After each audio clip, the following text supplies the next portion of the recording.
C'est votre histoire. Et dans C'est votre histoire, ce matin, j'ai le plaisir de recevoir Marie-Bénédicte Desvallons. Bonjour Marie-Bénédicte.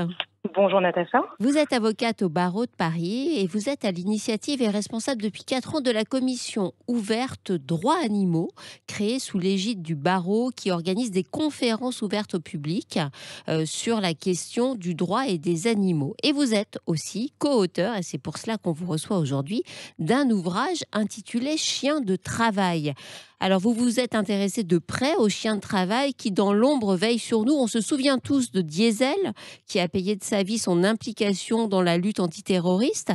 Diesel est mort en héros. Il est l'emblème de tous ses congénères qui veillent sur notre sécurité ou sur notre santé. Peut-être en préambule, pouvez-vous nous dire, Marie-Bénédicte, combien y a-t-il de chiens de travail en France ? Alors en fait, il y aurait autour de 3000 chiens au sein des trois armées, donc air, terre, mer, mais également de la gendarmerie nationale, douane, police nationale et sapeurs-pompiers confondus. D'un autre côté, il y aurait également environ 3000 chiens d'aide à la personne et 3000 équipes en activité en tous les cas. Et il faut savoir qu'en 2019, pour la seule association Handi Chiens, 254 chiens d'assistance ont été remis à des personnes nécessiteuses et également à peu près 220 chiens guides d'aveugles qui sont formés chaque année. Parce qu'en fait, sous cette dénomination chien de travail, on parle finalement de plein de, entre guillemets, métiers différents pour ces chiens. Tout à fait. Alors, c'est vrai qu'au niveau de l'ouvrage, on n'a pas abordé la question des chiens de berger, des chiens de chasse, des chiens d'expérimentation et les chiens aussi qui s'inscrivent aujourd'hui dans une activité assez générale qui est la médiation animale. On s'est concentré sur, bien sûr, les agents cynophiles qui interviennent dans des activités de sécurité privée. Première chose. Et, au niveau des administrations, il y a effectivement les chiens qui sont actifs sur la recherche et sauvetage des personnes égarées ou en décombre. On pense notamment à leur intervention récente au Liban, mais également les chiens d'avalanche, les chiens sauveteurs aquatiques que le droit d'ailleurs néglige, oublie totalement, et bien sûr au sein des armées, les chiens d'intervention, les chiens de recherche de stupéfiants, d'explosifs, mais également de tabac ou d'armes à feu. Finalement, à part lorsque l'actualité les met sur le devant de la scène et quand ça arrive, c'est souvent dans un contexte malheureux pour eux.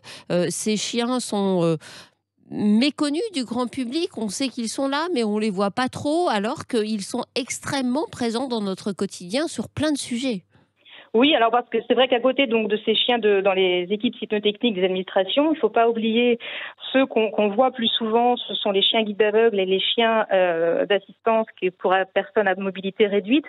Mais il ne faut pas oublier également les chiens écouteurs, les chiens d'alerte pour les personnes diabétiques, les personnes épileptiques, les chiens également qui assistent des personnes autistes. Et puis le petit dernier, à qui il a été rendu honneur cette année, c'est LOL, qui est un chien d'assistance judiciaire qui accompagne et soutient moralement les personnes victimes d'infractions pénales et les enfants notamment lorsqu'ils sont interrogés dans le cadre des procédures. Alors justement, c'est très intéressant le cas de LOL, parce que c'est très méconnu et je crois que c'est le seul en France à avoir cette fonction. Est-ce que vous pouvez nous expliquer quel est son rôle, comment ça se passe? Il fait quoi, LOL? Alors en fait, LOL, c'est un labrador, je crois. C'est un labrador, oui, effectivement, qui a été formé en Lot-et-Garonne, si je ne me trompe pas, tout à fait. Du procureur, qui s'est inspiré de pratiques américaines largement développées là-bas et qui a déjà fait ses preuves, puisque je crois qu'il a assisté, pas seulement des enfants d'ailleurs, dans ces procédures, puisqu'en fait il aide parce que par sa présence, il apaise et permet notamment, encore une fois, aux enfants de pouvoir s'exprimer, de pouvoir libérer la parole et de ne pas être bloqués, s'enfermer parce qu'ils sont dans un contexte qui bien sûr ne leur est pas familier, qui est auprès d'un juge, dans le cadre de procédures judiciaires. Qu'est-ce qui vous a donné envie d'écrire un ouvrage sur ces chiens? Il faut préciser que cet ouvrage a vraiment une vocation, enfin, il prend ce sujet par un prisme très juridique. Tout à fait. Oui, en fait, Vous êtes avocate, donc tout cela est parfaitement logique. Oui, je suis un petit peu déformée. Il y a 3 raisons qui ont motivé la rédaction de cet ouvrage. La première est personnelle, puisque c'est l'adoption d'un berger allemand abandonné à l'âge de 9 ans dans les rues du 91.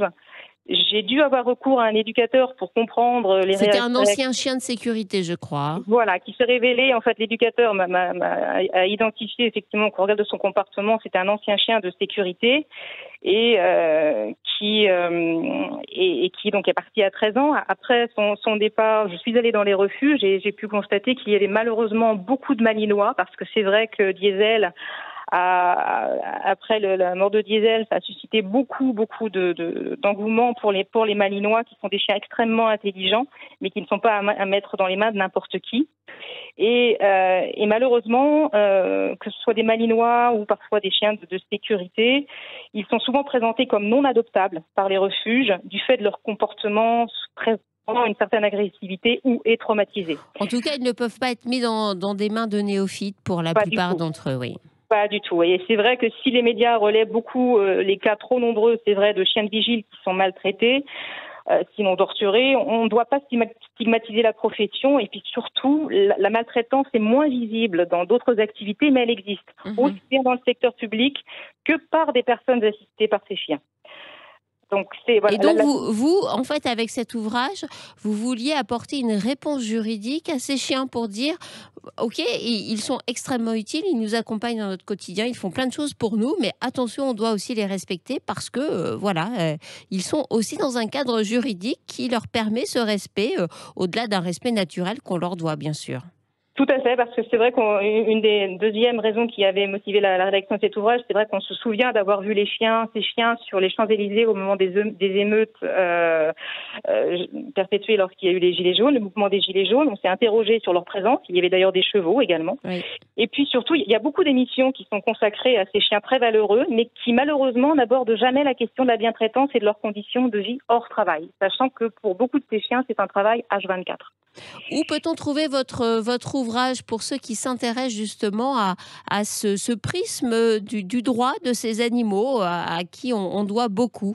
Alors, on peut le trouver chez Animalis et également sur Amazon. Eh bien, écoutez, merci infiniment, Marie-Bénédicte Desvallons. C'est un vaste sujet. On aurait pu parler de ce sujet pendant des heures et des heures. Mais je vous conseille la lecture de cet ouvrage intitulé « Chiens de travail » où vous allez apprendre beaucoup de choses par rapport à ces chiens. Et puis, c'est une très jolie manière de leur rendre hommage. Merci à vous, Marie-Bénédicte. Merci. Merci à vous aussi, très chers auditeurs de Sud Radio. On arrive à la fin de cette émission. Je suis ravie que vous ayez été présents une fois de plus à ce rendez-vous de vos animaux et je vous donne bien sûr rendez-vous dès la semaine prochaine. Allez, on garde le moral.